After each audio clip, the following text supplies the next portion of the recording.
माधव नेपाललाई 70 पुगेर हटाएको होइन, झलनाथजीलाई 70 पुगेर हटाएको होइन, हटाउनु पर्ने हुँदो रहेछ। हामीले नै हटाएका हौँ, 70 नपुग्दै हटाएका हौँ। 70 पुगेर पनि हटाउन मिल्दो रहन्छ। मनमोहनजीलाई 78 वर्षको उमेरसम्म हामीले हटाएनौँ, आफै बितेर जानुभयो, हटाएनौँ। अर्थात् झलनाथजीलाई त उहिल्यै हामीले अवकाश दिएका थियौँ। सिपी मैनालीजीलाई 39 सालमा अवकाश दिएका थियौँ। 39 साल भनेको उहाँ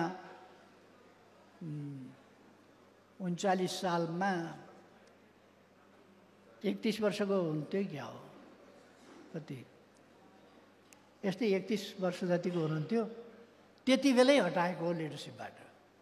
किनभने उहाँबाट काम नहुने भएपछि उमेर त बढ्दो नै थियो त्यति बेला। उहाँ 8 सालको मान्छे हो, 39 सालमा हामीले उहाँलाई हटायौँ नेतृत्वबाट। त्यसकारण 39 सालमा हटाउँदा 31-32 को मान्छे, 31-32 को लाई पनि उमेर सानै छ भनेर राख्न मिल्ने रहेनछ, हटाउनु पर्दो रहेछ। झलनाथजीलाई पनि हामीले 46 सालमा हटायौँ। 5 सालको मान्छे 46 सालमा हटाउँदा कति 41 वर्ष हुनुहुन्थ्यो। 41 सालमै 41 वर्षमै उहाँलाई हटायौँ त हामीले, पर्दो रहेछ। 11 सालका माधव नेपालजीलाई हामीले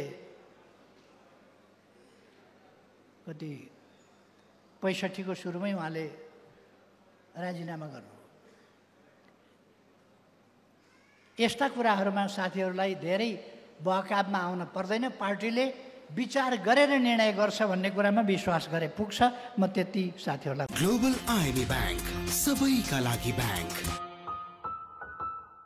बाजुपन सम्बन्धी कुनै पनि समस्या समाधानका लागि सम्झनुहोस् हार्दिक IVF and fertility centre, Sinamangal, Kathmandu.